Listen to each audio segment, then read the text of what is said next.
মঙ্গলবার সকাল 10টা দক্ষিণ কোরিয়ার অভিযোগ 7টি রুশ ও 2টি চীনা বিমান তাদের আকাশ প্রতিরক্ষা এলাকায় প্রবেশ করে। এ ঘটনাকে অনুপ্রবেশ হিসেবে দেখা হচ্ছে। যুদ্ধবিমান ও বোমারু সহ পুরো বহরটি প্রবেশের আগেই শনাক্ত হয় রাডারে। পরিস্থিতি মোকাবেলায় দক্ষিণ কোরিয়া জরুরি ভিত্তিতে যুদ্ধবিমান পাঠিয়ে কৌশলগত পদক্ষেপ নেয়। মিত্র ও প্রতিবেশী জাপানও তাদের যুদ্ধবিমান পাঠায়। 2টি রুশ পারমাণবিক সক্ষম TU-95 বোমারু ও 2টি চীনা দূরপাল্লার ক্ষেপণাস্ত্র বহনকারী জেট যৌথ টহল দেয়। এছাড়াও 8টি চীনা জেট 16 ও একটি রুশ 15 নজরদারি বিমান ওকিনাওয়া ও মিয়াকো দ্বীপের মাঝ দিয়ে উড়ে যায়। কয়েকদিন আগেও চীনা ফায়ার কন্ট্রোল রাডার জাপানের বিমানের দিকে তাক করে রাখা হয়েছিল।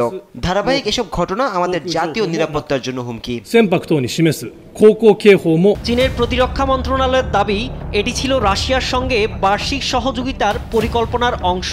পূর্ব চীন ও পশ্চিম প্রশান্ত মহাসাগরে 10বারের মতো যৌথ কৌশলগত এয়ার প্যাট্রোল পরিচালনা করা হয়। আর রাশিয়ার দাবি, টহল ছিল 8 ঘন্টার জন্য। 2019 থেকে দক্ষিণ কোরিয়া জাপানের আকাশের কাছে নিয়মিত যৌথ বিমান মহড়ার দাবি করে আসছে বেইজিং মস্কো। বিশ্লেষকদের মতে, ইউক্রেন যুদ্ধে রাশিয়ার উপর চাপ বাড়ার পর থেকে চীন রাশিয়া ঘনিষ্ঠতা বেড়েছে। দুই দেশ আবারও উত্তর কোরিয়ার ঘনিষ্ঠ মিত্র, যা সিওল ও টোকিওর জন্য মাথা ব্যথা। সাইদুজ্জামান, নিউজ ডেস্ক, দেশ টিভি।